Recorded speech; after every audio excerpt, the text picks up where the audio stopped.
Minor minerals के नए rules लाने और जल्द नए खनन आवंटन के लिए राज्य सरकार साल 2012 में निरस्त 54,000 खनन आवेदनों का मामला सुप्रीम कोर्ट से वापस ले सकती है।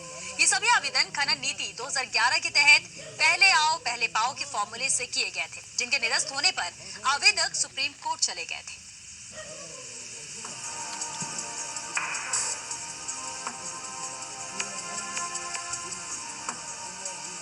मुख्यमंत्री वसुंधरा राजे के सत्ता संभालने के बाद केंद्र की मोदी सरकार ने खनन क्षेत्र में प्रदेश को काफी रियायत और सहूलियत दी है। 22 मेजर मिनरल को माइनर में तब्दील करना भी उन्हीं सहूलतों में से एक है।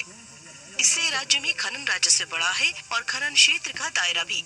लेकिन वसुंधरा सरकार द्वारा पिछले साल नई खनन नीति बनाने के बाद अब माइनर मिनरल के खनन पट्टे आवंटित करने को लेकर संकट खड़ा हो गया है। दरअसल प्रदेश में पुराने खनन पट्टों को छोड़ दें तो 4 साल पहले कारी लाइसेंस के 6,000 नए प्लॉट तैयार किए गए और माइनिंग लाइसेंस के लिए 1,400 नए ब्लॉक चिन्हित कर उन्हें नोटिफाई किया गया था। इन कारी और माइनिंग लाइसेंस के लिए तत्कालीन गहलोत सरकार ने पहले आओ पहले पाओ की नीति पर आवेदन मांग लिए। खान विभाग को कुल 54,000 आवेदन मिले। इसके बाद तत्कालीन मुख्यमंत्री अशोक गहलोत और उनके मंत्रियों पर रिश्तेदारों को खनन आवंटन के आरोप लगे तो सरकार ने अपना पल्ला झाड़ते हुए धारा 65 को समाप्त कर सभी 54,000 आवेदन निरस्त कर दिए। इस पर आवेदक सुप्रीम कोर्ट पहुंच गए। पूरे मामले पर सुप्रीम कोर्ट में कुल 1,800 पक्षकार हैं। सरकार 600 आवेदकों से तो एग्रीमेंट तक कर चुकी थी।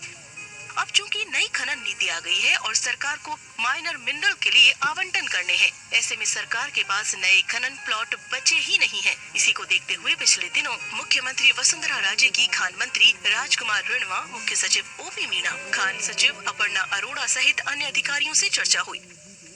चर्चा में सुप्रीम कोर्ट से मामला वापस लिए जाने पर भी विचार किया गया। ऐसा करने पर किस तरह के हालात हो सकते हैं, इसे लेकर निदेशक डीएस मारू को विशेषज्ञों के साथ मशवरा कर रिपोर्ट तैयार करने को कहा गया है। मारू की रिपोर्ट के बाद वित्त और विधि विभाग से अनुमति लेकर मामले को वापस लिया जा सकता है। इससे सभी 54,000 आवेदन बहाल हो जाएंगे। वहीं कुछ नए प्लॉट चिन्हित कर और आवेदन लेकर नई नीति के तहत आवंटन किया जाएगा। इससे प्रदेश में खनन आवंटन संभव होने के साथ ही राजस्व में भी वृद्धि होगी। निर्मल तिवारी, ईटीवी न्यूज, जयपुर।